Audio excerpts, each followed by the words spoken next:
Hello, Stephen, and welcome to Real Life Media. How you doing, I'm the mate? host. William, who you already know. Obviously, today we're going to speak about addiction and your journey from addiction to becoming an award-winning hairstylist. That's great, So, mate. as always, we'll start at the beginning. Where were you born and grew up? All right, mate. How you doing? Good to see you. My name's Stephen. As you know, I was born. Well, I was born in Irvine Central, but I grew up in Sturton, Ayrshire. Um, my I grew up. I think the first place I lived was Thompson Terrace or Crusader Crescent, but I don't remember. I remember when I stayed up the Robertland at Cairnduff Place. That's where I spent my childhood, and I went to Nether Robertland Primary School. I, as a kid, I remember playing football a lot. There was a football pitch right. Basically, you opened my back gate and I was on the football pitches in between the Sturton Academy and Nether Robertland. Yeah. And I loved playing football. And then school. My earliest memory of school is probably Mrs. Roy I think she was primary 2. I don't know. I don't really remember much about being that young. All I remember about school is playing football. But it was the times like when you were going to get changed or half time, see when it was like a sociable thing. I always remember feeling like I didn't fit in. At a very young age. I didn't feel as if I fitted in with the world. I didn't understand my role in life. Like, I've got 2 brothers and I could see them flourishing. Like, they were dead. They'd turn us as pals and all that. And I would try and just latch on to my brother's friend groups and stuff like that. And I ended up, I ended up in hospital and I was in primary 4 because I was playing football and the farmer had been spraying the fields with pesticides, and obviously I went home to get my dinner and I didn't wash my hands before I ate. And when I was obviously eating my dinner with my fingers, I'd been eating pesticides and I ended up getting something called cryptosporidium or something like that, a stomach illness. And I was in like isolation in the hospital. Nobody could come and see me. I was dead contagious and all that. It was like I lost so much weight. I ended up coming to the hospital and I was about 3 stone in weight. And I've never ever really got. Oh, I'm a wee bit bigger now, but it's done something to my stomach. I've got a very dodgy stomach because of it, even to this day. But from primary 4 to primary 7, I used to. I moved up to the Bowes Rig. I remember Bridesburn Place, and I've met my 2 neighbours, right? And I used to go and build dens and go river runs and catch minnows and frogs and all that. And I loved all that stuff because I like nature. And then I had to go into first year. And this is where I believe my problems really began, because I remember the first week of first year and I used to walk to school with my pal, and it was so scary to me because I had to go and meet all these other people who I didn't know. Like, I was way out of my comfort zone. And then one day, this boy who I walked to school with, he was away on holiday, and I had to walk to school myself. And something socially happened to me, like in my mind. I don't know what it was, but I froze when I got into the school, and I told the teachers, I'm not going to school. And it became a major issue. Every day I would get up at like 4 o'clock in the morning, put my school clothes on at 4 a.m. and then it got to 7:30 to go to school, and I just physically couldn't go. And it was causing problems in the house. My mum and dad got divorced around that time as well. And I was I was terrified to go to school. The school got me a psychiatrist, and she told me that I had school phobia. So I had a phobia of going to school, right? And I took that as a excellent. Well, I'm not gone then. So I didn't go to school for months, and I got to pick my subjects, what I wanted to go to, until one of the teachers said to me that I'm going to have to do first year again if I don't go. So I managed to go to school, and then I remember I met this group of boys. This was just towards the end of first year. I met these group of boys, and one of them took me under his wing, and he really looked after me and made sure I was all right. I started to build up trust in this guy, and I remember one day he phoned me and he says, "Bring £3 out tonight. We're getting half bottles of Bucky." And I was like, I don't even know what that is, but as you do, I lied to my mum, I'm going ice skating, I need money. So I get the money. We go up to the academy path at Stuart Academy with these bottles of Bucky, these wee half bottles. And I remember drinking it, like taking a drink of it, and it was disgusting. But what it did to me was all these feelings of anxiety and fear, they left. Everything, I felt as if I had arrived. That's what I talk about and where I go to for recovery. And I drank this Buckfast as quicker than anyone else. Everybody else didn't want there, so I was drinking theirs too. And this was like on a Friday night, and I went into a blackout. Like, I can't really remember much of that night, but what I do remember is the Monday when I went to school, and my whole attitude had changed. I'd become rebellious. Like, I was telling the teachers I was swearing at teachers, I was getting into bother at school, and the teachers didn't understand what had happened. Neither did I, to be honest. But what I did know was alcohol was my solution to life. And I was 12, 13 years old, and I'd decided all I need to do is get to a Friday and get that stuff again. It doesn't matter what it is. It could be Buckfast, Mad Dog, vodka, beer, anything, because I drank for effect. I didn't drink for taste. And I went through the rest of my school year, well, up to fourth year. I'd done my standard grades and that. I remember the only good standard grade I got was a 3, and it was the only one I went to stoned. So I had to write a story, and obviously I'd smoked a few joints before it, and I wrote this great story. But hash came into my life about 15. I was about 15 when I started taking hash, but it wasn't like the hash you get nowadays. It was that brown stuff that you've got to crumble with your fingers, and we all used to have to protect it when we were rolling joints and stuff. And I didn't really like it that much because it was weird in my mind. It made me paranoid. Did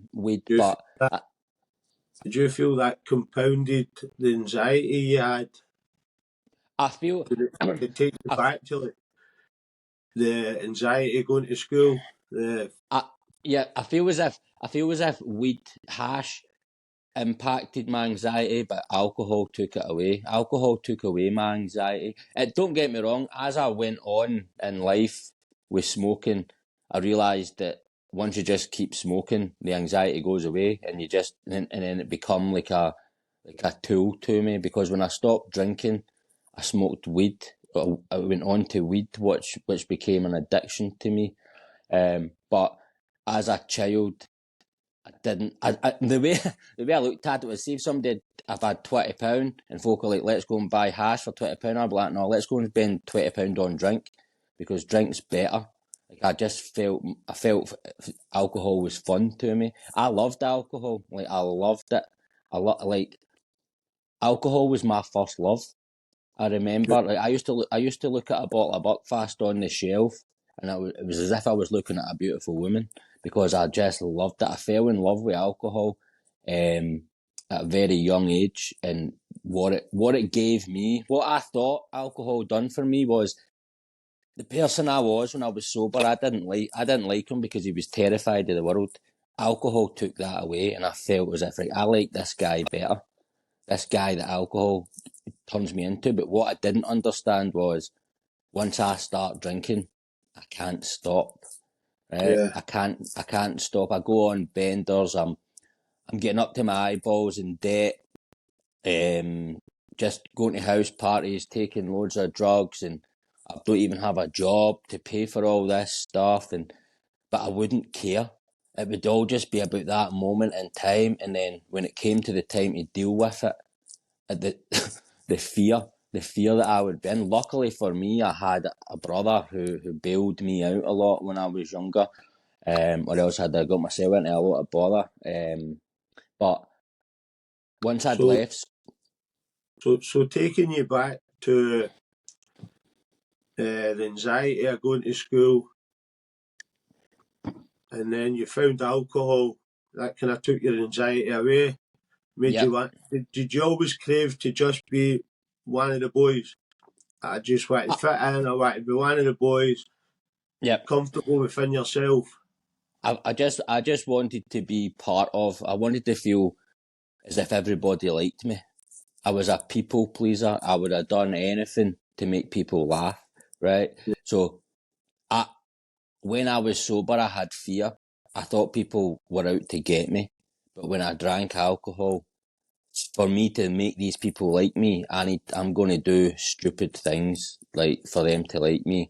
And it worked. It did work because everybody knew who I was, but my reputation as I got older, it was gone. I was a village drunk, although that's what I was becoming anyway. Uh, But I wouldn't say you were that. I remember you growing up, and I would never have known you had fear or anxiety. mm, I can totally relate. I had similar feelings myself. Alcohol never took my anxiety away. My anxiety was more scared because I get sexually abused when I was younger, and I don't know. I just always had that butterfly feeling, yeah, and the way I didn't find alcohol. I just get fed up being scared and turned that fear into aggression. yeah, So there's loads of different tools people turn to. So you yeah. found alcohol. So how did you cope at school Monday to Friday without alcohol? Um, Did you just I look forward to the Friday? I used humour. I used humour, being the class clown, like annoying the teacher, like just rebel. I just rebelled. Not in all my classes, just in some of them because I'd started to get to know more people. So the people who I used to drink with and that, and it just became a laugh. But I would always in my head would be booze on Friday, 3 o'clock Friday. We're drinking. I'd already have it stashed in the cunny, waiting. But sometimes it would be that overpowering in my mind that I would leave school and go and get it and put it in my bag because I didn't want somebody to steal it. But but it would just dominate my thinking. I even used to get drunk at school once, at a school disco. I remember drinking Buckfast and gin and walking into this disco wrecked, and Mr. McMahon, I think, caught me caught me in the toilet, and I was shouting and swearing at all these teachers. Sorry for name dropping him there, Yeah, but Mr. McMahon caught everybody doing everything. He's a he'd all my super detective. aye, he'd all my earrings sellotaped up on his wall because my whole image changed when I drank. I just tried to look like I tried to make myself look like one of the boys, like one of somebody who I wanted to be and stuff like that. And really, my personality was the total opposite of who I was trying to create, and that's what how I became lost. I was terrified of crowds of men, right? Terrified because I thought something bad was going to happen to me, and alcohol took me to prison where there was crowds of men who were potentially going to do me harm, and I was baffled by it, and I still didn't understand. I didn't once blame alcohol for any action that I'd done in my life. I was a very selfish person. It was always someone else's fault. It was easy for me to blame someone else, or something else to why I was sitting in Berlin or sitting in Bohus, terrified. But then when I got out, it was be like that. badge of honour. Oh, I've been to jail, look at me. When really, I was fucking terrified. I was Yeah. terrified, like shaking out my skin. I don't believe anyway that I'm that sort of person that should have been in there. I committed crimes, and I always, if I'd done something, I pled guilty to it. And like I was like, I'm just deal with it now, man. Let's get this over and done with. That's the way it went for me. But that was later on in my life. I'd also been to the army, and I ruined that through drinking. And the army's a big drinking culture, and I still managed to ruin it through drinking. The army is a great thing for young people. They can Yep. go and get a trade, driving licence, lorry licence. It opens up so many opportunities. Going back to your mum and dad getting divorced, how did that affect your alcohol? And is that when the kind of party drugs started? Well, when my mum and dad get divorced, I hadn't yet drank, but I started drinking just maybe, I don't know how long after, but I believe that my dad was always going to come back. That's all I really remember about it. And he didn't. And I seen my mum in some horrible emotional states in the house and stuff. And I just looked at it once I started drinking as well. I can do what I want now because my dad can't give me any bother. So I didn't. It was a good thing to me at the time, which is probably quite a horrible thing to say, but that's the truth. The truth of the matter was, I liked the fact that I could get away with drinking more because my dad wasn't in the house. The drugs came when I was about 16. So The party drugs. you're saying about the alcohol, your dad no being there to get you into trouble.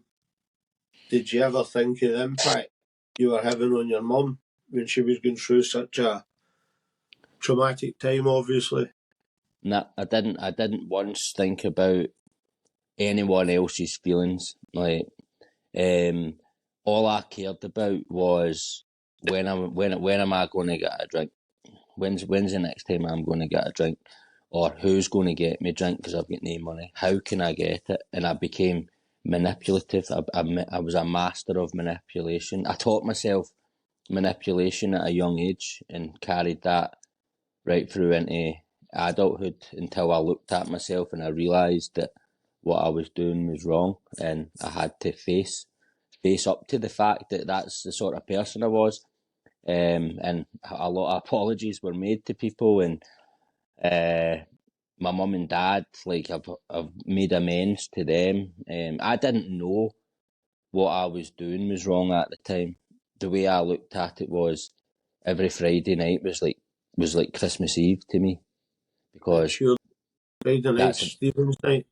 that's it. I lived for a Friday until I was about 13, and then that obviously went to a Thursday, and then it went to any day of the week. But when I was going for a drink, it was like Christmas Eve. That butterfly feeling you're talking about, I identify with that. But I got that when I was going for a drink. But I now I now listen to that. It's like your gut feeling in it. So I now use that as somebody's trying to tell me something from Yeah. somewhere else what I'm about to do is a mistake. So that's how I live my life now. Like, I listen to my gut instinct. Everybody's got a sixth sense. It's just whether you choose to Mm-hmm. listen to it or not. And everybody's different. So you went from alcohol to smoking.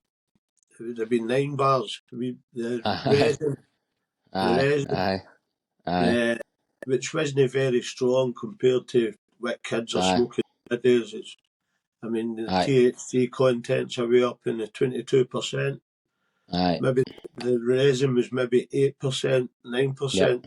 If you yep. were lucky, it was maybe rubber. You didn't know. Some Uh, had plastic in it. they used to say if it plastic in it was better stuff. Uh, so obviously, you went for your alcohol. I take it that was just like doing the digi or. the cunny, kind Aye. of more like that. And then as you get a wee bit older, you started finding, we called them empties, but the younger generation call them gaffs. Aye, So empties. you started Aye. looking for empties. And Aye, I look empties, and then that's where my favourite drug of all time came into play. Ecstasy. I loved ecstasy. Like ecstasy, I think it was a fiver a pill at the time. And I remember my first ever ecstasy tablet, and I'll never forget that feeling. And again, that took me from the very first one I took. And I used to yeah, take them during the week, during the day. Like I would try and take as many as I possibly could in one go, like swallowing 10 in a 1 hour, stuff like that. 10, Just doing 10 10, eckies, 10 in one go. I took once. you're lucky. Um, Life. it's stupid, very very stupid thing to do, but I didn't. I felt as if I was invincible. Yeah. You never think The, when you. the thing with ecstasy is, which I, I don't know if I had a problem with ecstasy, but I certainly liked it. Mhm.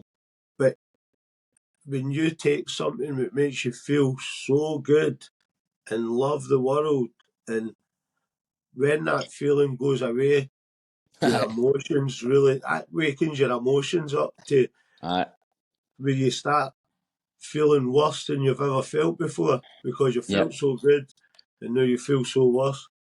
Mhm. And emotions start kicking in. And obviously, you get testosterone. There's, everything in your body's changing.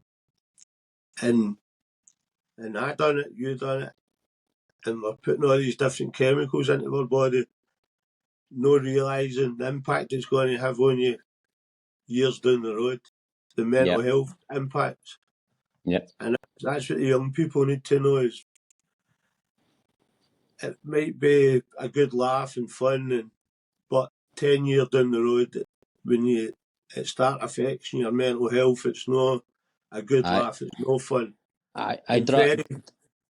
very few of the people you're partying with who you think are your best mates and you love them to bits, 10 years down the road when you've got the mental health problems, you're struggling, very few of the people are there to help.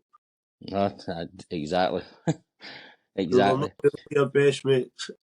Aye. Well, like everybody that I had in my life meant something to me at that time. So it was.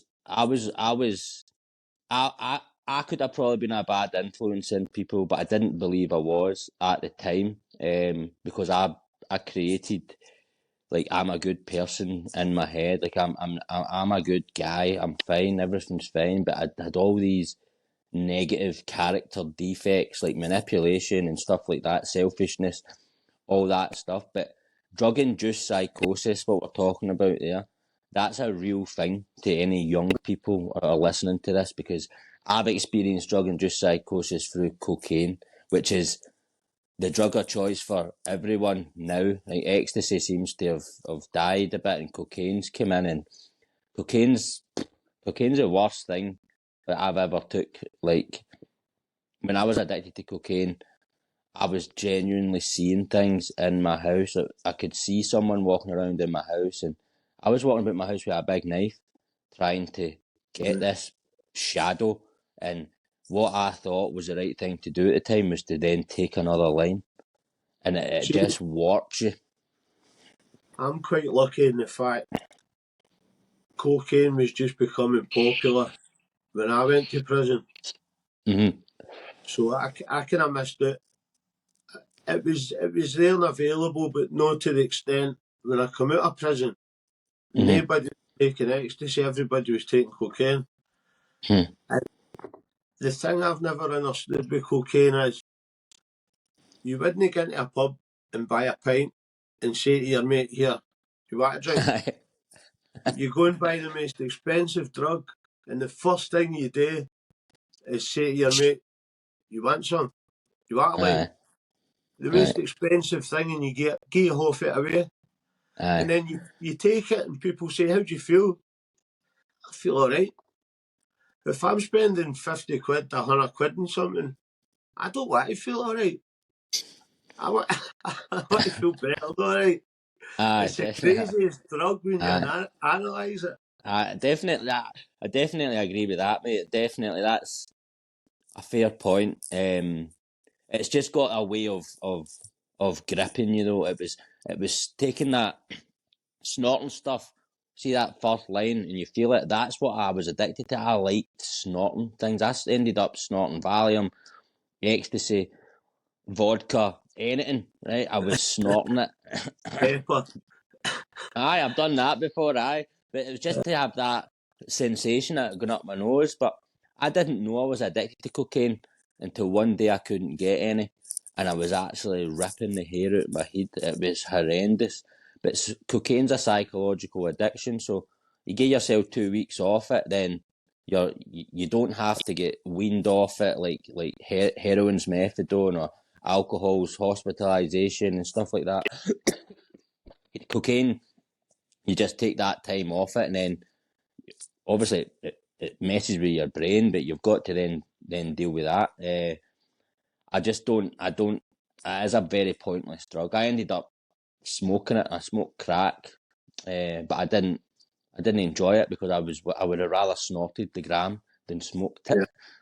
That's It's the way I seen it. I'm very thankful that it wasn't my thing. Mm-hmm. When people take other people, I was running about who took cocaine, they would talk and couldn't get a word in edgewise, and I don't know. When I took it, it made me calm, and I just sat back and watched, and it was never my thing, and I'm glad because Yep. I've seen the damage it's done, not just to the people who take it, but to their families. Yep. No, the ripple effect, it ripples through the whole family. Mm-hmm. Because if you're getting in debt for a £5 ecstasy tablet, how much debt you getting in for cocaine? 100 grams of prop that probably isn't even prop. But it's a shame. I'm glad that I got out when I got out. But I know it's there. If I've had experience of relapse, I've been in recovery for 10 years this year, but I'm not Excellent. 10 year. I'm not 10 years sober though. I've had a couple of bad relapses. But the way I look at it is, like, it's my experience. These guys are telling me what to do, who helped me, and I'm not doing it because I'm still quite rebellious against authority. And I look at people as authority figures when they're not. They're not even authority figures. They're just my pals, guys who tell you the truth. So my relapses, I'm actually glad they happened because it's made me stronger and made me more aware of what it is that I'm actually dealing with. Because addiction isn't about the substance. It centers in the mind. It's to do with your thinking. So how do you change your thinking?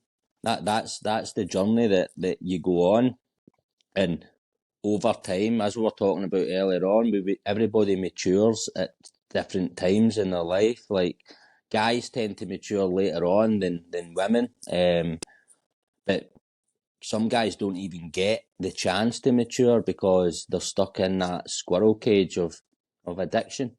I've lost my best pal growing up. He's dead due to it, and I remember going to his funeral, and I remember having this overwhelming feeling when I was looking at his coffin in the ground, and I was like, "This is a reality. It's either this in recovery or that in the ground." And I had this overwhelming feeling of gratitude, but I was sad at the same time. It was and it was lockdown, so everything was already fried in the world anyway, and it was just a weird experience. But I've never forgot it. I've never forgot that feeling that I made the right choice at the right time in my life.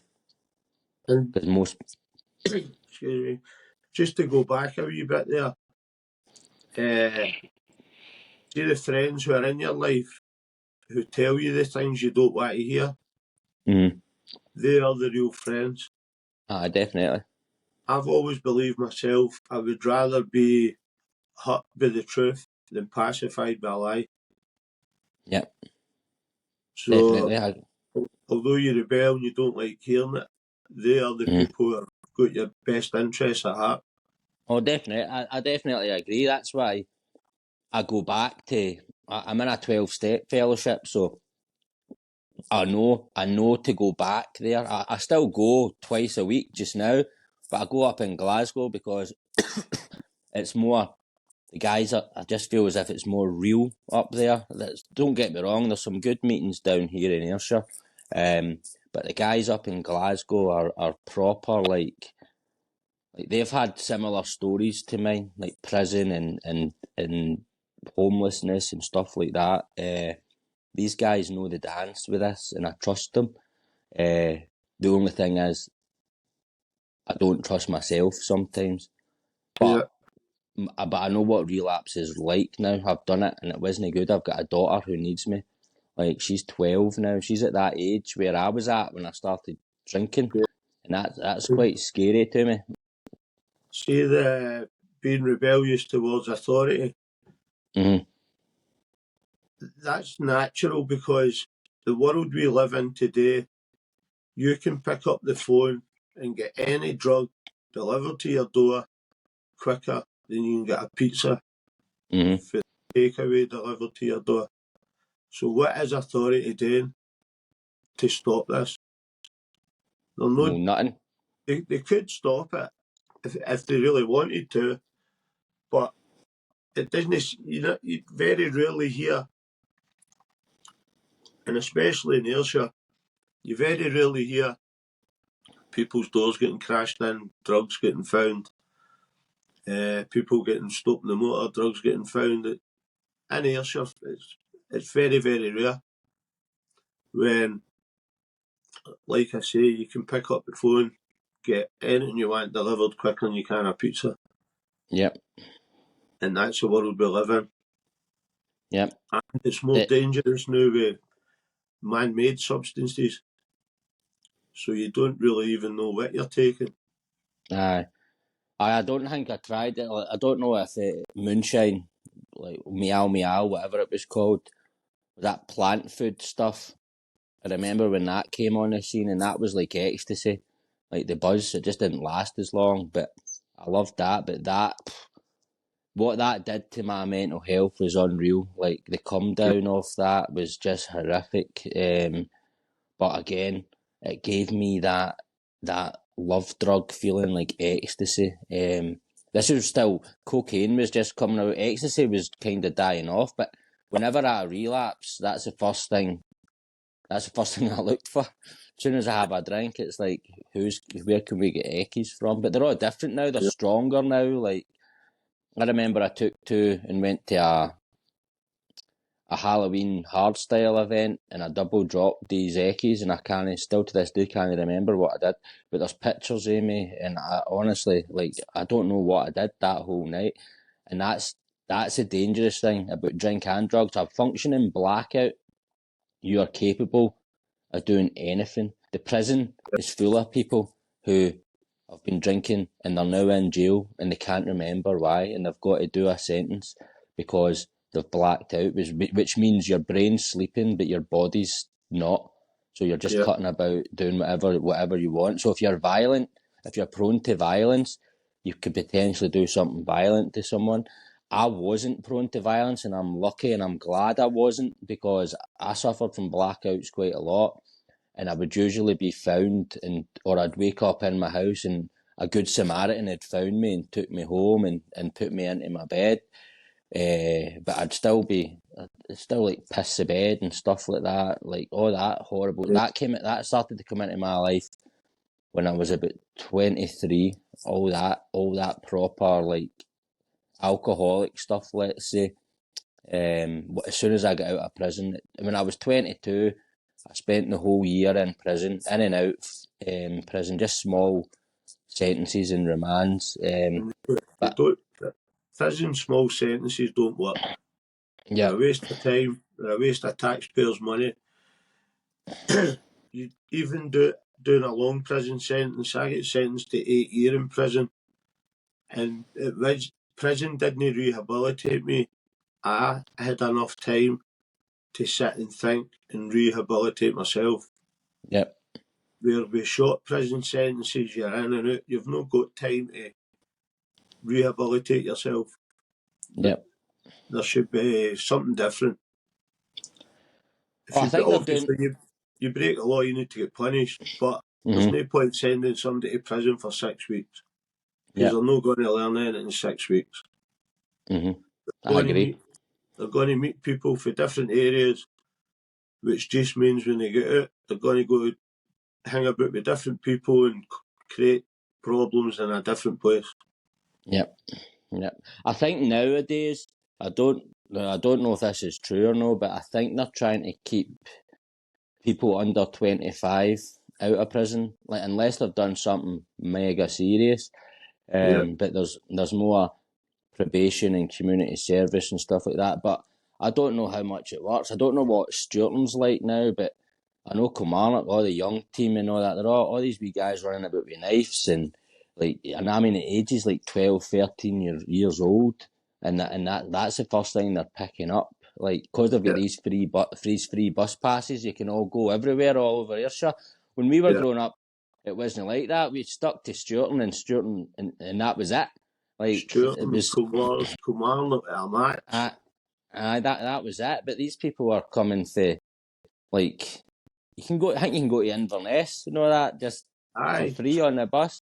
And don't get me wrong, it can work for people. Not every kid is the same. So it'll benefit some kids, but it's not benefiting the there's the the young team. Let's say.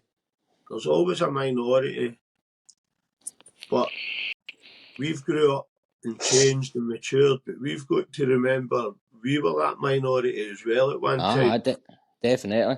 And Cause I'm a barber. I like it when the young team come in for a haircut because it takes me back to when I was their age. But all I think all I think in my head is you wouldn't have survived.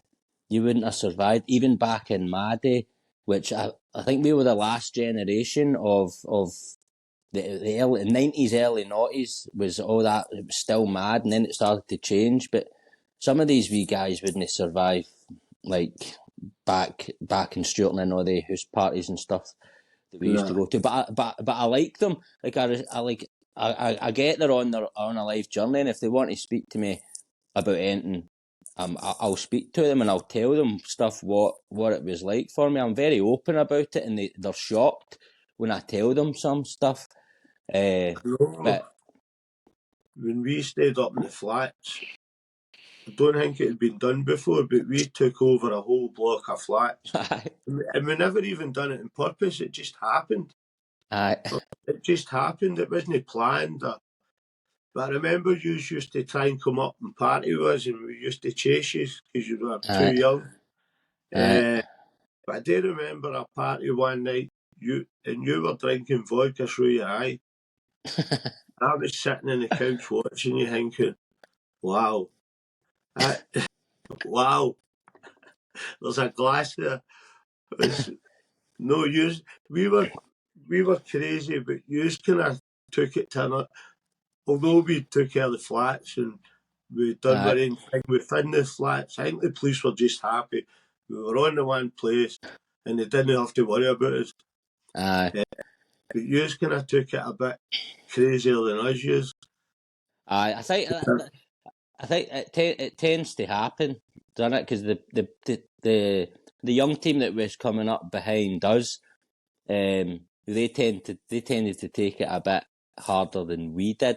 Well, maybe not me and Ryan, but most of them, because we were already, or I was already right deep in addiction. Like when I relapsed, when I moved back to Sturton, I was 30, 31 when I relapsed, and I'm 38 now.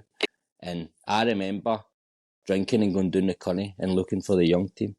And I was 31 years old. I mean, that's embarrassing, right? But it's as if I just go back to being, I want to be Pratt dog again.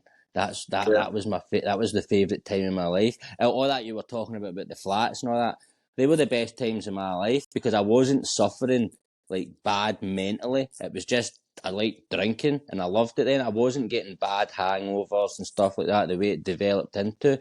It was like growth for us being around all these older guys and all that and stuff. I'm the same.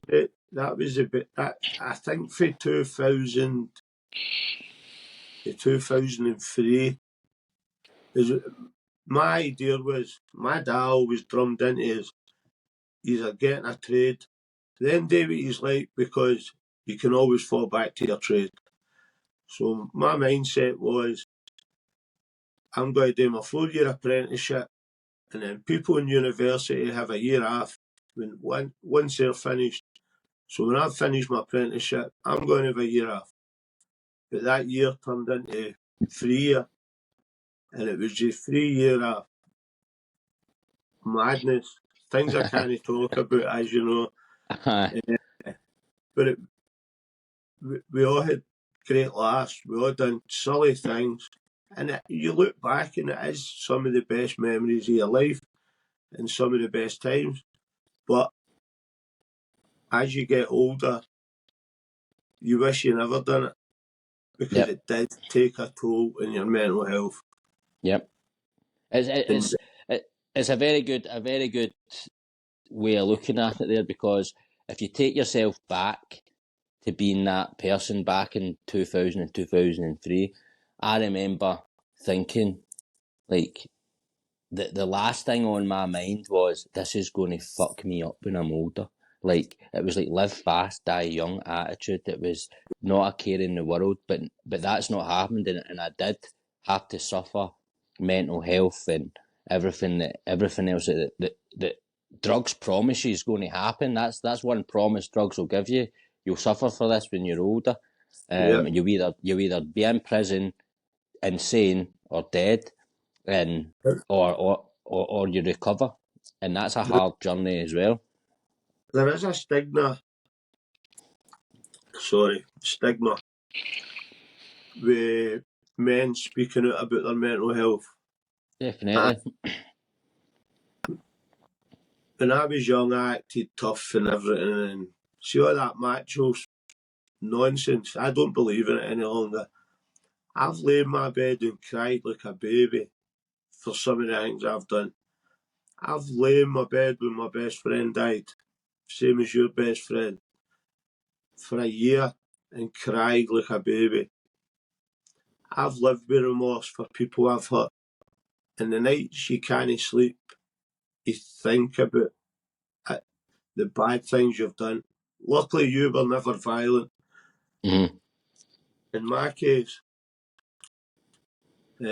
one person I really regret hurting, you've disappeared, you're back. You'll probably know who I'm talking about. I'm not going to mention any names. It was in the newspapers. That's why I went to prison. But it was innocent brother who got hurt. Mm-hmm. Got a lot of remorse for that. And the nights I can't sleep, I think about that. And I'm glad I do because it's a constant reminder never to be so effing stupid again. You know, it's so much easier. Life's simple. If you don't like somebody, don't talk to them. If people are growling at you or whatever, smile. And just focus on your own life. Yep. As for men speaking up with mental health, there is a lot of men out there suffering, especially the cost of living crisis. They're suffering, and there seems to be a stigma, and I think it's because of macho-ness and It's pride. It's male pride, isn't it? It's ego and pride and all that stuff. And I'm lucky that I've learned a lot about that stuff in the 12-step program. It all brings it back to male pride and ego. Like ego ego's that chatter in your head of oh, you'll be all right. It's all right. Something will come up and all that. You don't need to ask for help and all that. And it's the best words I've ever said in my life is help. Yeah. That help me. I'm the same. I had the 2 slip discs in my back. That's what started me taking tramadol, cocodamol, things like that. Then when Louis passed away, the opioid addiction just got worse and worse, and I used the excuse in my back, but really I was trying to dull the pain inside me, and I had to pick up the phone the Bendix Centre, go on a drug reducement programme, and it was during that detoxing, which lasted a year and a half, I think, because by the time Lindsay had James, I'd just finished it, and I think that's when all my remorse started coming out, because you're starting to deal with emotions you've kept suppressed your whole life. Yep. Even the sexual abuse, a few people knew, no many. But then you have to start facing all these things and dealing with them without a crutch. You've just got to act like you say, ask for help. I had a great drug worker, Jackie Lang. When the phone rang and it come up Jackie Lang, I used to look every week, right? But that was her job, to be in touch with me every week, to come and see me, to drug test me, and I couldn't have done it without her. And I'm not really into psychiatrists or psychologists, because I had experience with them all through prison. I met one Gudgeon, Diane, in Castle Huntly. She was a great mental health worker. But I find the majority of mental health workers, they learn everything from a book and they over-analyse everything. Yep. And you can't over-analyse everything. No, I think you need to go through real mental health struggles, to really understand what people are going through. You can't learn that from a book.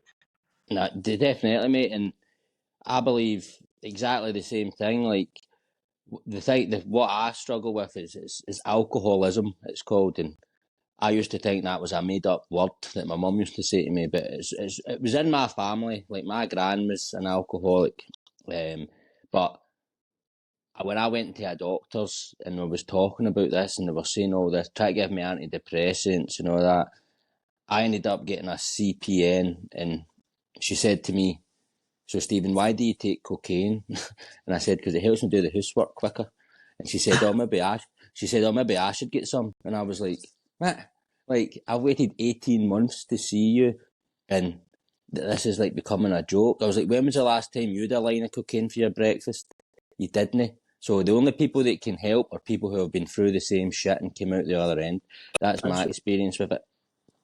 See, in prison, I just pacified them with whatever they wanted to know.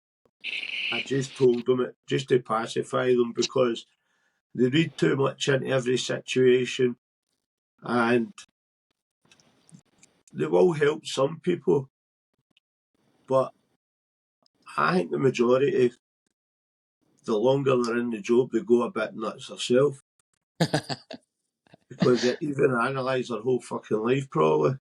And they've got everybody else's problems to deal with, especially guys in prison doing long sentences. Like, they must hear some mad stories, man. So they must. The ones in closed conditions, like I say, I pacified them with what they wanted to hear. I got to open prison, and the mental health worker was a lady, Diane. She's brilliant. She gained my trust, where I was able to open up to her about the child abuse. I was able to open up to her about the remorse I was feeling for the innocent person who got hurt. And she went the extra mile all the time. She always went above and beyond. And it's only one out of every single psychologist, psychiatrist, mental health worker I've ever met who I felt she understood. Yep. And I think because she's probably had the right clientele with working in a prison for so long. People who are just going to university, learn a textbook, and then they think they know the answer to everything. And everybody's unique. Yep. A textbook's no unique to everybody. Yep. And Yep. they help some people, and good on them. They're trying to help. They're trying to do good. Well, that's it, mate. People who are willing to help are the good Samaritans of the world. But real life stuff, real life people like us, like we can offer so much more help to people because we can identify with what their struggles are. Like alcohol, people who drink a lot. I mean, I'm all over it. Like I'd go to people's houses and talk to them and tell them stuff, and it's I kind of look at it as my job now. Like my actual job is cutting hair, but as a person, my job is to try and help people get away from addiction and open up about how they feel, especially men in the west coast of Scotland. I do feel it's changing a bit, but it's all done on social media. Like TikTok and all that is all full of it, and it's just like, man, go and have a conversation with someone. Don't tell the whole world, because see, when you fall, there's so many people going to be saying, "Told you so, told you wouldn't do it." There's always loads of people. If you're not nice to people on the way up, there's loads of people kicking you on the way back down. Aye. But I think men especially, anybody with mental health problems should open up. But men especially need to drop the macho. Aye. See, as soon as I changed in a cell, so I done wrong. Does God forgive a man who changed in a cell? I don't know. I'll find out when I go up or down or wherever I go. But I did change. If I've got out of prison, which is 14 years, I got out in 2011, so 15 years, 14, 15 years. I've no physically hurt anybody. I've had to scare a few people just to, especially when my heart failure came out, people thought got it mixed up with bottle failure. And that's not the case. But I've actually not hurt them. I've just had to scare them enough to let them know I am willing. I don't want, it's the last thing I ever want to do. But if you're a threat to me, I will. So, like I say, I've not committed any violence or when I get out of prison. I've scared a few people just, and it's worked, thankfully. But going back to you, we've spoke a wee bit about mental health workers and things. So you're at a stage in your life, you're drinking, taking cocaine, ecstasy, Valium, I don't know what else. Probably more stuff. I've probably tried every drug gone.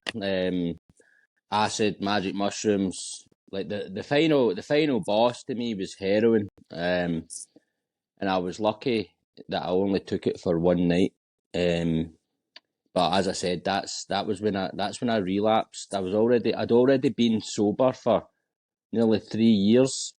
And then I went on a relapse for a year. I drank every day. I took drugs every day. I was tortured, but it led me to suicide, when I genuinely believe that I would have done it if Ryan hadn't chapped my window. I mean, Ryan stayed in Edinburgh at the time, but talking about the suicide though, like, I planned it, so I understand when people say they plan it, because I was, in the back of my head, I was buying paracetamol every other day. And I remember sitting in my flat in Sturton at Meikle Court, and I'd written 3 letters, one to my daughter, my mum and dad, and one to my mum and one to my dad. And I'd set all these tablets up, and I'd even Googled how to make a noose. And all this was set up in my living room. And it was kind of like a dream. And I came out and I was like, right, this is it. And I went and get drink, I went and get cocaine, and I sat there. I had to build up the courage to do it. And then a chap at my window at like 1 o'clock in the morning, and I opened my blinds, and it was Ryan. And I hadn't seen him for years. And he came in and he took me out of that frame of mind, and we went away out, and he stayed with me that night. And then he left, and then I knew that I need to go back. I need to go back to meetings, because that was about to be the end of my life. So I believe that I'm on borrowed time now, and that's why it was so hard. So before that, at what point did you decide? When was the first time you decided, I'm stopping all this?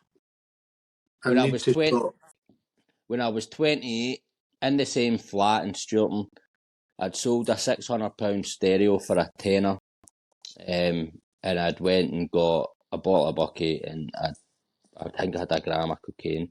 And when I opened the bottle, it was as if my life flashed before my eyes. I looked at it differently. I was like, you're the problem. This is your fault, why I've got no carpets and no pals and no job and nothing.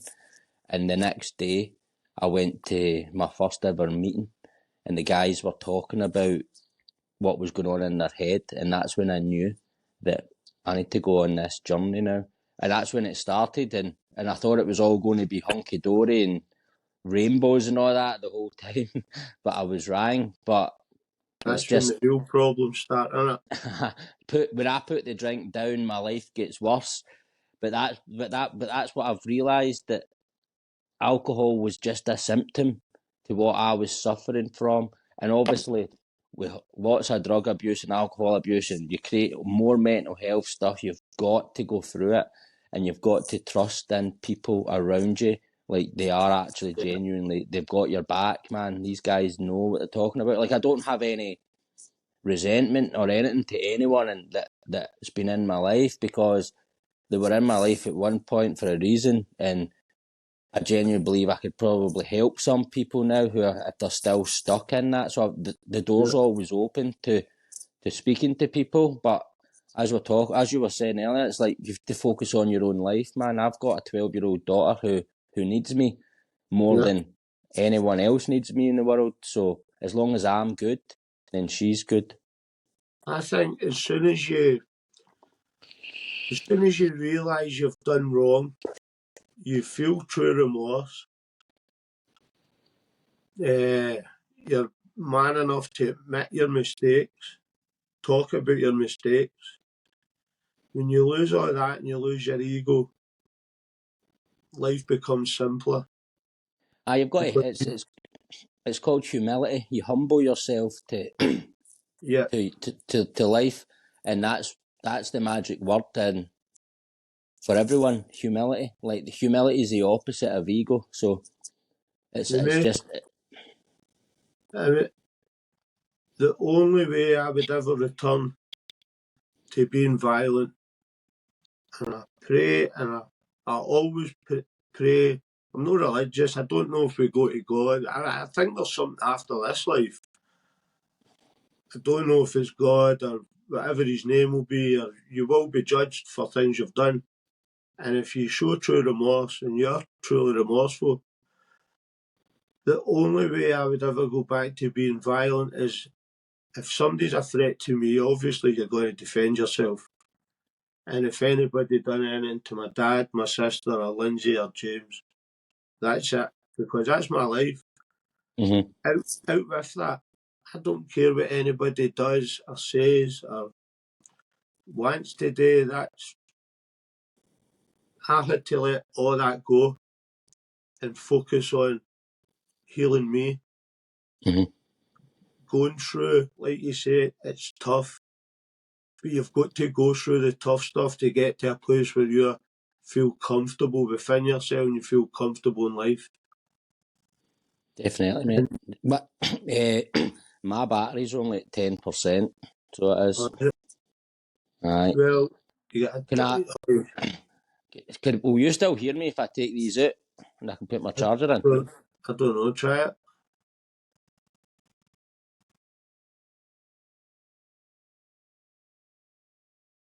I can still hear you. It's a wee bit fuzzy, I can still hear you. Right.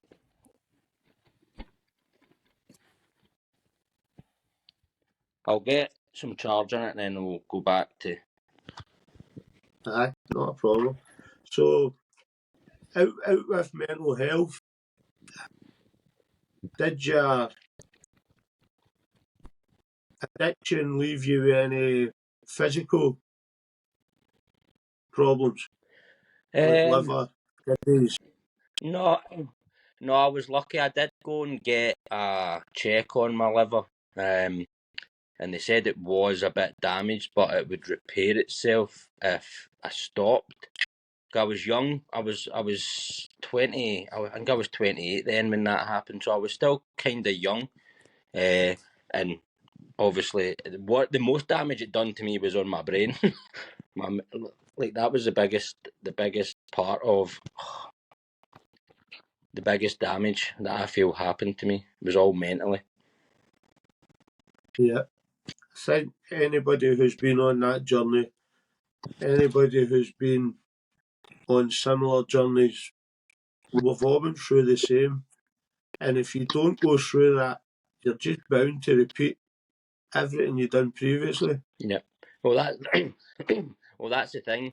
It's easy. It's easy to stop drinking, right? It's hard to stay stopped. This is the problem people fall into. Like, if they haven't came to that place where you came to in your cell, like that, something happened within you. So something happened within me in Stuarton when I was 28.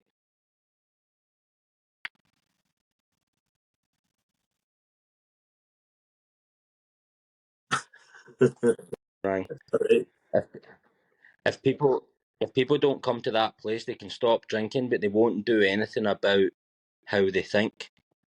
So you're just going to walk about not drinking with the same sort of thinking, and you're always going to go back to it. I see it so many times with people that you wake up on a Monday and you're dying, you've got the fear, like you're never drinking again. Come the Tuesday, you feel a wee bit better. The Wednesday, you can eat again. The Thursday, you're like, it wasn't actually that bad.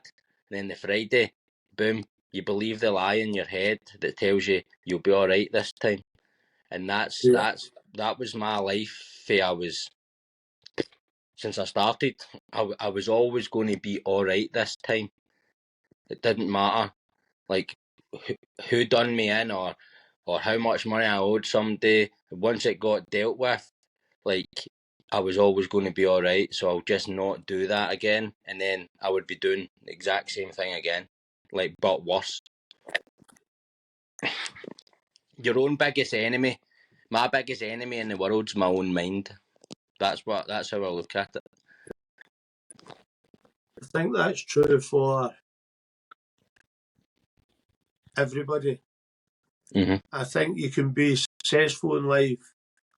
You can have a nice car, you can have a lovely house, you can have everything, more money than you can spend, but it just means you're depressed in more comfortable surroundings.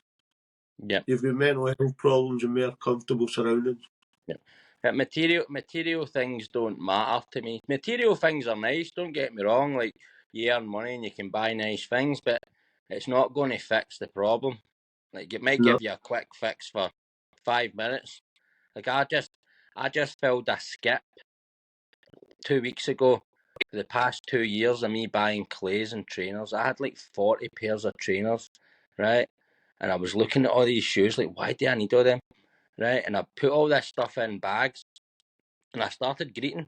I got emotional because I realised that I've become addicted to buying clothes and trainers, and it's all about image and ego and all that. And I was like, no wonder I'm feeling shit sometimes because I'm not dealing with my problem. I might not be drinking or taking drugs or gambling, but I'm now now that I'm making money, I can buy stuff, and I And do you, I collected all this stuff. It's called self-seeking, so I'm seeking to make myself feel better quickly because I'm not drinking or taking drugs. Alcohol done it for me, but I know I can't have that. So what else can I do? do you And that feel you're maybe trying to overcompensate for when you were younger and couldn't buy all these things? maybe, mate, I have thought about that, and and don't get me wrong, I was brought up well, and I didn't know that I didn't want for anything. It was different times back then. Like there was no internet to buy stuff off of dead easy and all that. But maybe a bit. Like I like to have nice stuff. But at the end of the day, it's no important. It's not. It's It's not. no important at all. Like And see, to touch on the internet, you think how bad kids have got it nowadays if they're getting problems at school, if they're getting bullied, and at least when we were younger, you went home and shut the door and that was it. aye, Now with technology and taking your phone into your room, your problems are coming into your room with you. well, I agree with that.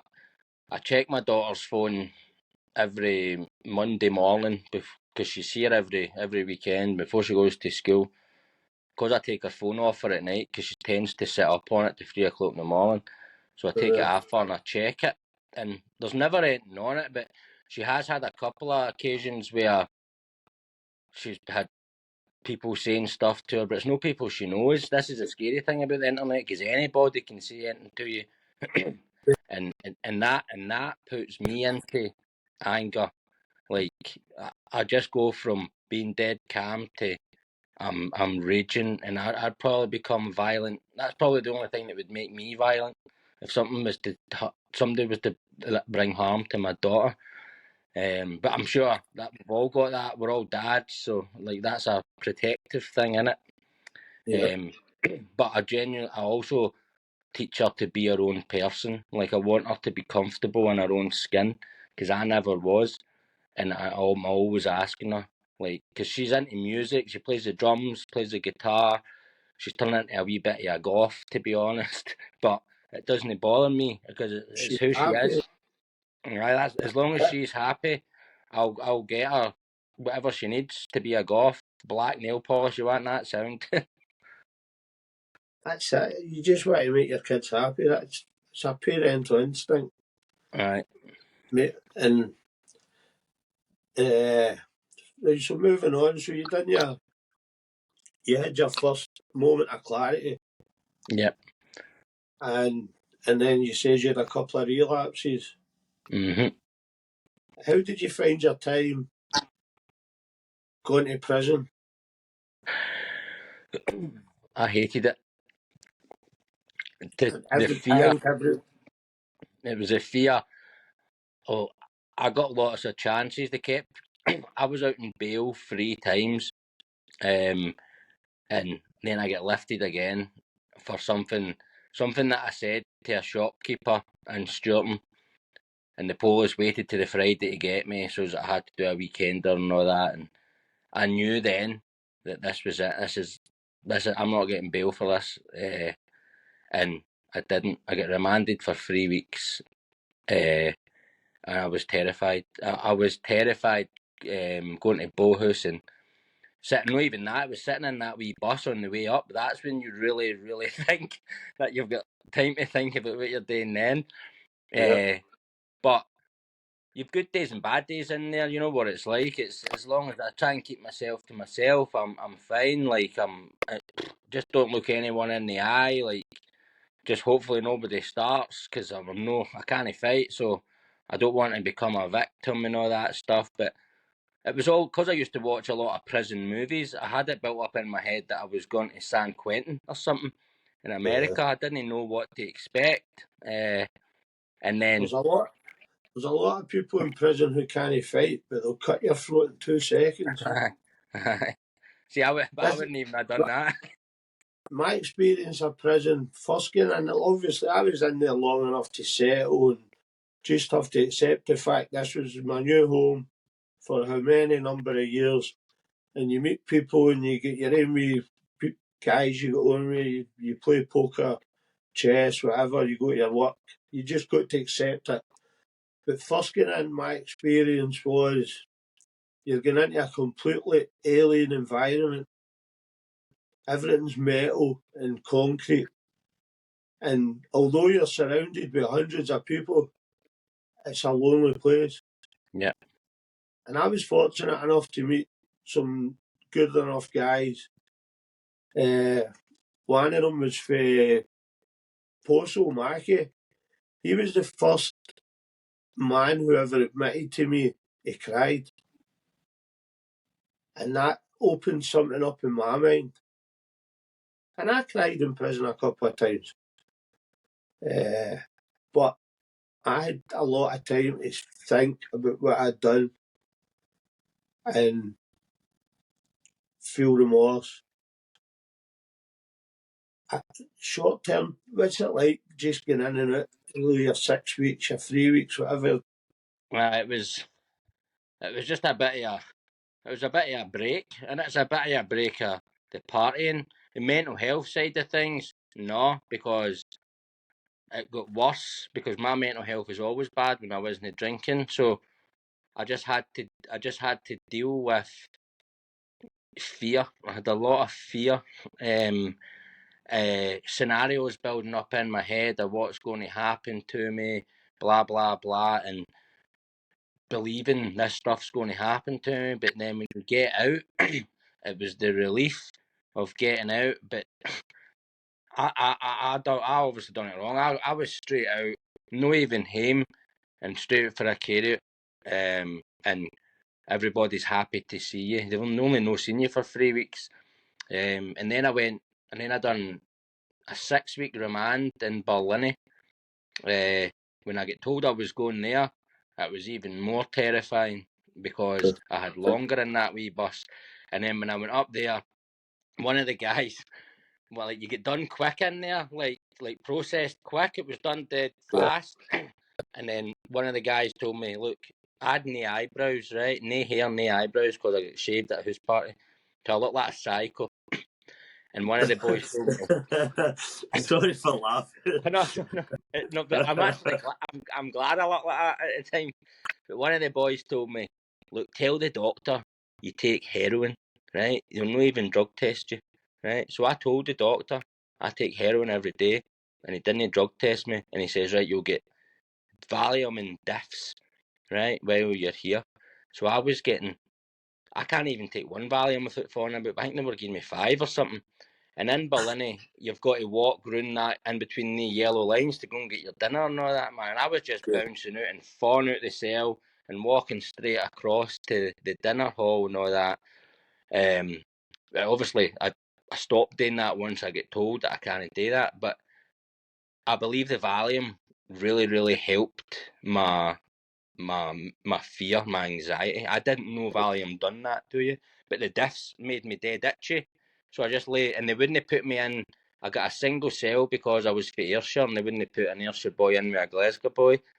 So I actually enjoyed it better there because I just get left. I like 23-hour lockdown because I know I didn't have to go out because it was people that I was fear of. So when I'm in myself, I like spending time myself in here. I can watch the telly and just get this done. But then they came and got me after 2 weeks and says that you're going down to Kilmarnock. They've got a space now for you to finish off. And I went down there and they had to keep giving me Valium and stuff. So that time wasn't as bad. And then I get sent. Then I get my first sentence. I get sentenced to 9 months for that thing in shooting at the shop. And again, that wasn't even a thing. That should never amounted to anything. I know, but unfortunately, it did. I'm pretty sure the judge said to me because I was in the army, because I was in the army in 2005. No, 2006 to 2007, and then I get the jail in 2008. So I think the judge said he was going to make an example of me for what I got charged with, right? And I was kind of stunned by it because the place where I was rife with what I got charged with. Yeah. And I just pled guilty to it. Like, just get it over and done with. I just want this gone. But my two pals were in at the same time as me, so it was a lot more comfortable for me because I knew a face in there. Yeah. And then I get the tag, and I breached the tag, and I went back, and I finished off. I finished my sentence, and I got out on Christmas Eve, 2008. I remember sitting down at the place where you work, stripping the copper off the metal. And I remember listening to Christmas music, and everybody's depressed, and I didn't tell anybody I'm getting out tomorrow. Like, I just kept it to myself. And that's when I said to myself, what I said was, I'm no drinking outside anymore. That I didn't say I'm stopping drinking. I says I'm just going to drink in the house from now on. And Yeah. that's what I did. It's because I knew, like, going outside, because the police know you. I'd been caught. I'd been done with drugs, like possession. So every time the police seen me, they were just stopping and searching me. It was a pain in the arse. I get searched 3 times in the one day once, and it was just because I. See, nowadays the police couldn't find their arse with both hands. Aye. They're that overstretched and overworked, underpaid, underappreciated. They can't get anything done. When we were younger, it was you had Ayrshire Police, Strathclyde Police. Now with Police Scotland, somebody will maybe come from Glasgow about an incident in Sturton. So because they've came from Glasgow, they're the person dealing with it. But then they go back to Glasgow and have to maybe do another 10 things, then they're off for a week. So by the time they come back a week later, they've got more stuff to deal with, but they've still got to try and deal with the thing they've come down to Sturton about, and it just doesn't work. It just I don't think. everybody. I don't think anybody wants to be a copper anymore. Like, it's not a very. It does. As It's not soon as you very. bring your phone, as soon as you bring your phone out and start recording them, they can't do anything.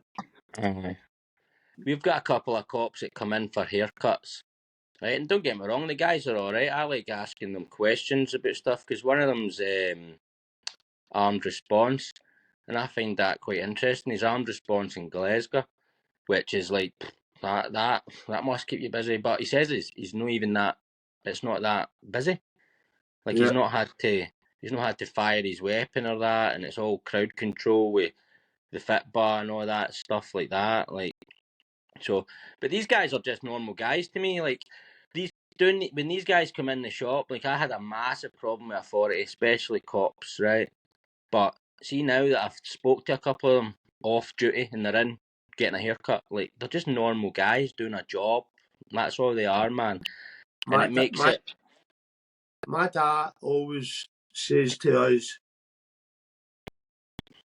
you can dislike the uniform, but respect the person who's only doing a job. Mm-hmm. No, I was never disrespectful. I get angry with police sometimes, but I was never disrespectful.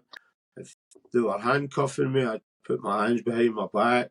I wouldn't give them any cheek or abuse. I always understood they were just doing a job.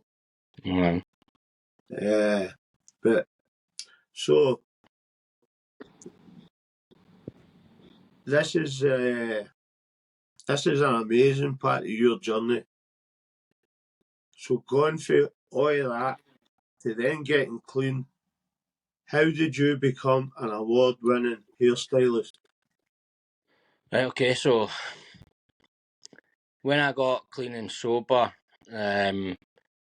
after a year, I took a year out just to focus on getting sober, and I done all that, and then I was in a call centre working, and I hated it. I was good at it though, but I hated it, and I got this feeling that came within me, which I started to trust, right? And it was like, remember you wanted to be a barber when you were 14. I remember, because I used to do all the boys' hair and that for going to centre discos and all that. And I went, aye. And I thought about it, and I remember standing up and taking my wee headset off and telling my boss, I quit, I'm away to college, I'm going to be a barber. and that's what I did. I went to Glasgow College and I started learning how to do it, but it was as if it came naturally to me, as if I should have always been doing it. And my problem was I was taking steroids. I was going to the gym, but I was taking steroids while I was doing this course, and I didn't know steroids altered your mind, but they altered my mind, and that's when I relapsed. So I relapsed in college for a year. So I didn't finish college, but what I did gain was I got clippers and that for college, and I kept them all in the house. And while I was on my relapse, I was still cutting folks' hair in the house, and I managed to buy myself a wee barber seat, and a light and all that, and I made like a wee shop in the house. But when I stopped drinking again, after that suicide thing happened, when all that, I tried to get a job, but nobody would touch me because the way I looked wouldn't have been nice. Like, everybody knew who I was. Like, if somebody says, "Do you know Pratt for Stuart?" somebody's going to say, "Oh, don't go near him." Even in Kilmarnock, I was seeing that was happening, and then a lassie opened a shop just down the hill from my house and she gave me a chance. She knew about my past, but I was open about it. I told them all before you gave me a chance, this is who I am, and this is what you're going to find out, so I'll just tell you. So I told her everything, and she said, I already know. And I was like, cool, respect for that. And I started my own wee business, Ace of Fades, and for a year, I grafted away in this wee room, and I get invited to the Scottish Hair and Beauty Awards at the Hilton in Glasgow, and I took my daughter with me. We all got dressed up, kilts on, and she had a wee princess dress on and that, and I actually won Male Grooming Venue of the Year for the whole of Scotland on my first year, right? So I had to go up on stage.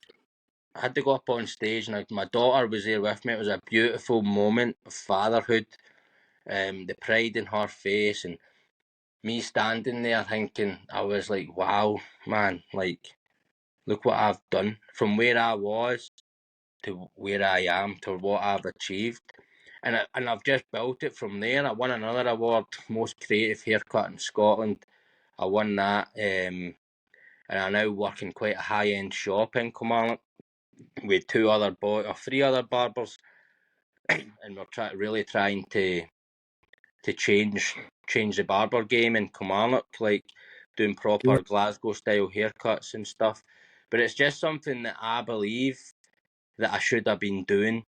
Like, if I didn't go through that addictive part of me, that addiction, then I would have been a barber. But I also believe if I didn't go through that, I wouldn't be as good, because life experience is massive in my industry. So I believe anyway.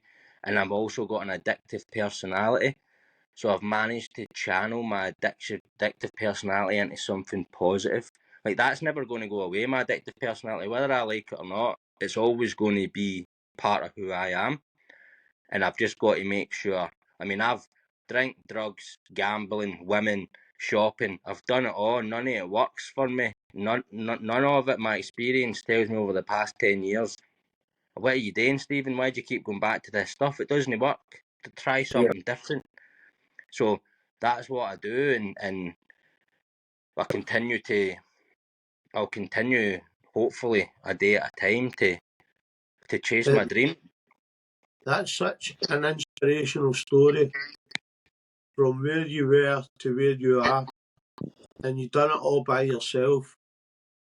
That's an inspirational story to anybody who watches this, to let them know they can do it. Just like you say, ask for help. People are not going to judge you. You maybe feel as if they'll judge you, but they'll help. If they are your friends, if they take care about you, they will help. But you're the person that's got to do the hard work. Nobody can take this stuff away from you. Acceptance, what you said there, acceptance is massively important. Like, Except I'm Stephen. I'm an alcoholic. I say that twice a week at my meetings, and I know what it means now. I know what I am, and I Yeah. also know that there's a way out. Not like there's not a cure, right? I'll never be cured. I'll be recovered, and I'll be recovered from a seemingly hopeless state of mind and body, right? Because I don't drink anymore, right? So how? So my head is still attached to my body. That's still going to chatter, the ego, the pride, and all that. All these stuff are still real, but I'm very, very aware of what they are, and it's about what I do with that thought. I talk to it like when my ego starts chatting. I'll be like, "Morning, Mister Ego, how you doing today, mate? What you got for me today?" Right. It's my head, because my head's out to get me. So it's going to come at me. My experience is it comes at me in different angles, right? It can't get me with drinking drugs and all that, so it'll try and sneak its way in another way, which is usually go on Tinder. That's what today. Go on Tinder and try and match all these women, and then that's just stroking your ego, innit? And that isn't how I want to live my life. That isn't who I am. I've done it all. I'm happy with the best feeling in the world for me is being able to sit in my house on my couch and be at ease and comfort. And I don't have that. I'm not pacing about because I'm anxious. I'm not cutting, twitching. I can just be in that moment. Content. And Content. contentment. Aye. That See, that's see the people who really know me, and I don't open up to a lot of people, but the people who really know me are people from my past. mhm, And because I've changed, I'm not going to turn my back on them. They're still my friends. They're still there to help me. What they find different is if they start talking about something, because I'm now fucking half a journalist or whatever, uh, I'm now a civilian. mhm, And if they start talking about anything illegal or even heading in that direction with their talk, I get up and leave because I don't want to get caught up in any conspiracies. I don't want to get. I love them all. They're still my friends, but I just like being content with my wife and my son. mhm, I know I can deal with any problem should it arise, and that just makes me content. I'm not doing anything wrong. Last week was my uncle's funeral, and it was the first time me, my cousin who went to prison with, my other younger cousin who went to prison, uh, my brother, the first time we were all together and none of us are breaking the law anymore. And it was excellent. yep. It was an excellent feeling. Well, But that's a miracle. That's what that is. Like that's a big thing. Like that I can just imagine what that must have felt like for you, because I met your cousin no that long ago, like the one you went to prison with, and I had a great chat with him as well, and it really blew me away because I was terrified for him, and we went on one of these walks things, and he spoke to me for 2 3 hours, and we just chatted like we were I, pals, and it really helped me. It helped me get over some sort of fear that I had going on. Same as this conversation with you, it's the same stuff, but it's real life, and you're a human being as well as me, and you went through all that stuff, which you've respectfully, honestly shared with me, and I'm like everybody has demons and reasons, and they deal with it differently. You dealt with yours through aggression. Just because I didn't do that doesn't make me any different to you. You know what I mean? I dealt with mine through abusing myself with you've chemicals and you've just got to realise you've done wrong and admit it. As soon as you admit it to yourself and you let the ego go, I don't need to. I've gave myself a 3-day rule. If somebody does something that upsets me, I will not do anything for 3 days apart from think about it. And see, after 3 days, you think, it's not even worth it doing anything. I'm content in the fact I can handle any situation. And if I can't handle it, I've got friends who would quite happily handle it for me. But I don't want any of that. I just want peace. I want my son. I don't want to leave the legacy which has fucking followed me for the first. See, the first time I was in the paper in the year 2000, I had a kind of normal life up until then, and then I was branded this fucking drug dealing terrorist thug. And see, everywhere I went in Scotland, you used to go to room at the top and things, and see, after being in the paper, everywhere you went, you just seemed to be fighting. Somebody wanted to fight with you, and you were either winning or getting beat. But nobody talks about the times you get beat. They just talks about the times you win. No, I've had my fair share of beatings as well. You don't get all these scars in your head for winning. But no, like you say about my cousin, we've all been in a journey and we've all changed.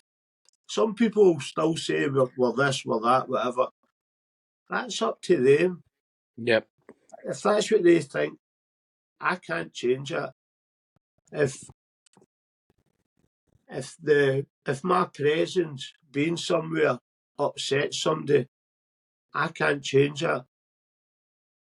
I can just be content in the fact that I want to leave a better legacy behind for my son than the false legacy that was built up and then accumulated in that night, but kind of brought it all to an end.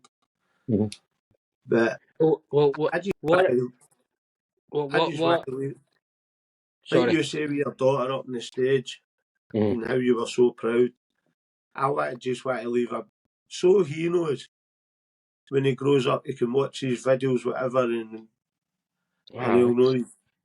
I'll admit I was a bad person. I'd done bad things, but I paid for it. No be prison. Prison was just a punishment. I paid for it by having to realise what I'd done, accept what I'd done, and then all the guilt, mental health that came along with all that. So, and like you say, you were with my cousin, you were a wee bit scared now. It is handy. But we've changed. Yeah. Well, that's what I was going to say. Like, I don't know how many times I hear people say people can't change, but it's lies, because we're two people talking to each other who have both changed. Your cousin changed, your other cousin changed. Like, people can change. Like, people have got pasts and they make mistakes, but as you said, again, you humble yourself and you admit that I was wrong and what can I do to fix it, and then you'll go on a journey of what you're going to do to fix it, and you're doing that. Like, everything that you're talking about, legacy and all that, like, I respect it. I respect what you do, what you're trying to do, and I'm kind of honoured that you've asked me to share my story on your podcast. It's cool. Thank you, but I want to interview people like you from the schemes, from the house parties, because I don't think enough light's been shed on these people. And there's a lot of people who have changed, but nobody tells a story or wants them to tell their story. And that's what I want to try and focus on, real life. That's how it's real life, mate. It's just real life. Nay, fucking Katie Price had a fucking painkiller. Who gives a fiddler's fuck? Let's focus on real life and let's try and help people. Yeah. And your story alone It's inspirational. Thank you. Inspirational. But everybody watching this has got to realise if they want to change, they're going to have to go through some hard shit to get to it. the other side. You've got, if you want to make a change, you do need, you go on a path, you go on a journey, and it's, you get a wee bit of peace at first, but as you continue on that journey, you'll face some challenges, and you've just got to trust in whatever you're trusting in, friends, religion, spirituality, whatever it is, then you trust in that, and the rewards are seamless. The best reward you'll get is contentment, which we were talking about, like, and seeing my daughter smiling and experiencing bits of life with me, like my life. I think about this all the time. My daughter, if I was still alive when my daughter was this age, imagine her having to walk around and seeing me stoating about the streets and all that stuff. Like that's that could be a reality as well. Like if I don't Yeah, keep doing what definitely. I do, it's But always there. It's about accepting that it's always there, and going against your thinking. you can be content, but you've always got to be ready Aye. to in your case, to act, to stop this next drink.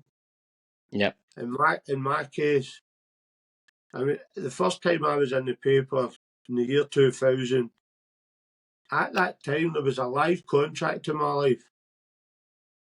So I've lived for the age of 19, having to watch my wing mirrors, reflections in shop windows, turn left, go round a runabout twice, go another way, stop and pull in for 5 minutes. I don't do that anymore. I'm content and I'm just willing to accept whatever comes. And it's the first time in my life, for my son was born the last 5 years, where I've slowly but surely I've got peace. I'm no looking. I don't look out the windows. I don't care who's following me.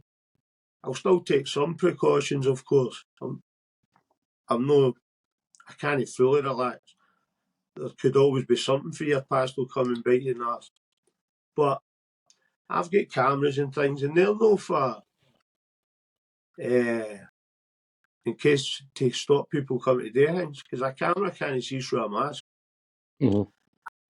My cameras are for alibis, because in my past I get the blame for so much stuff I never done and get charged with so much stuff I never done. I now use technologies and it gives me an alibi. Right. So whereas I used to hate technology in case it got you caught, and I now use it as an alibi. It's just changing your thought process, everything, Yep. changing how you see everything. And do you find cutting hair, two things, cutting hair therapeutic and just talking away to people every day therapeutic, being able to vent? Yeah, I like. It's very. It's therapeutic to me, but what I like the most is getting a haircut. It creates confidence in someone, right? So somebody sits in your seat, need a haircut, and you cut their hair. You give them a really good haircut, and you can see when they stand up, they're looking in the mirror at themselves, and they're like, "Oh, that's it. I feel better." And being able to do that, being able to give people that feeling, is something that is why I do it. Because I used to get my haircut before I was a barber in Sturton. Charlie used to take me haircuts, and he had a wee black book, and I paid him at the end of the month. And I only got a haircut because it made me feel better within myself. It made me feel that wee bit more confident within myself that I can now go and face a day. So that's what I do it for. And obviously the talking, speaking to especially the young team, the 16 to 21-year-olds, where they're all, I know what it's like being that age. You're on a journey. You've got some choices to make. Your 20s, in my opinion, is the hardest years of your life, and it was for me anyway. My Yeah. 20s, I did not have a clue what I was doing. and I like to tell boys that. Well, I went into prison when I was 25 and I got out of prison 2 months before my 30th. So half of my 20s was spent in prison. Yep. And it was just stupid. Stupid, silly. Should never have happened. Mm-hmm. But you've just got to man up, accept what you've done, have true remorse, try and forgive yourself. That's the hardest part. Try to forgive yourself. Aye. And I'm still on that journey. I'm still on it. I still torture myself. I still can't let things go. But it takes time. It takes Well, time.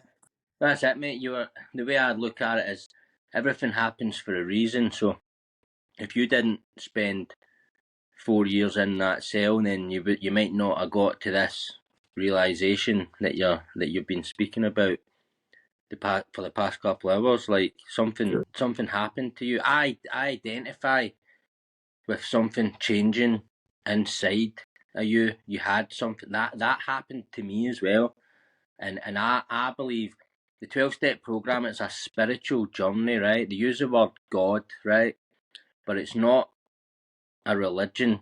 It's a spirituality thing. So I used to think God was a guy in the sky with a beard and he was going to poke me with a big stick every time I was wrong or I done something wrong. But it's no, it's a feeling. It's a feeling within your stomach. Everybody's got it. You've just got to try and connect to it. Yeah. And when you do that, then it's spirituality. I don't have to go to church to talk about this stuff. I tend not to talk about it because again there's a stigma even around that word, but I feel a bit at ease to speak to you about this stuff because at the end of the day what I connect myself to every single morning. I ask for guidance, keep me safe, and then I say thank you at the end of the night for keeping me sober. Thank you Yeah. for another day sober. Then I'll wake up and I'll say, what's your will for me today? How can I put someone in my path that I can help today? And then that's it. I got on with my day. Sometimes I practice meditation, like I have quiet moments and I think I think about the past, and it used to torture me, but now I can laugh about it. Some of it, like most of it, I can laugh at because I've now got memories of people who aren't with us anymore, and I think about that stuff, and I Yeah. wish other people could have got what I got because I don't know. I don't know. Maybe I've been given a gift or something. Maybe that's what that feeling was. It was like you're chosen now, but I've got to use that wisely. I've got to help someone because if I'm not talking about this stuff to someone else, and it's all going to stay in my mind, and then if I'm not helping others, I'm probably going to drink again. That's been my experience. I need Yeah. to actively be helping people, and if I'm not, I'm on thin ice. I'll probably drink. It'll take a while till I drink, but relapse starts way before you pick up a drink. Your thinking And, changes. You start. karma's real. Yep. Karma is a real thing. That's how Yep. I don't complain I've got heart failure because it's probably karma.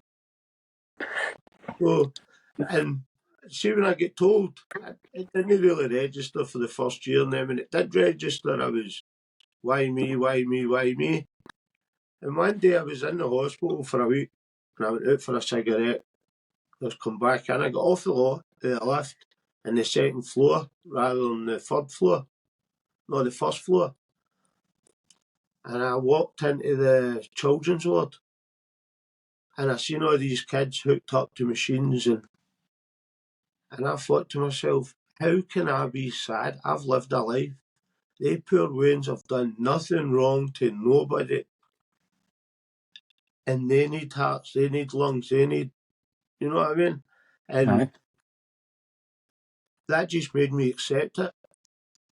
And I don't feel any poor me. I'm content. I'm going to live the best life I can until this fucking thing packs in. And that's it. And hopefully I can have a wee bit of an inspirational story like you. I'll certainly be trying to, if I can figure it in technology, as you seen earlier. Make life a lot easier. But no, I would like to thank you for coming on, Stephen. Well done, a very big well done. I wish you all the best for the future. I hope and I'll pray you don't relapse. And if I hear you've relapsed, I'll come and give you a kick in the stones. But I would even say you can give me a haircut, but I've not even got any longer. The days are gone. That's probably karma as well. But nah, thanks very much for coming on and being open and honest and telling your story. I really appreciate it. So what I'll do is I'll end the recording here. But we'll still keep talking because we'll need that to upload. So Okay. I'll end the Well, recording here and we'll keep. Just before you finish, I'll just say thanks for inviting me on, mate, and it's been inspirational for me to sit and have a chat like this with you. The last time we spoke was, I think I was about 15, and we were up the back cave, and it was mad times. But it was always like it was it's life, and it's funny how life ends up, and now we're ending up doing this with that big gap in the middle of fucking chaos for both of us. But yeah.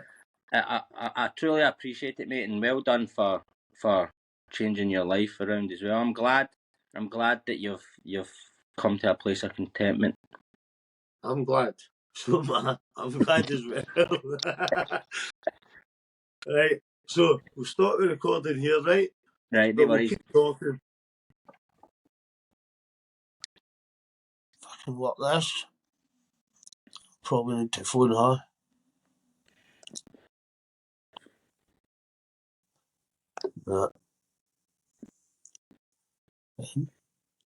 Leave studio.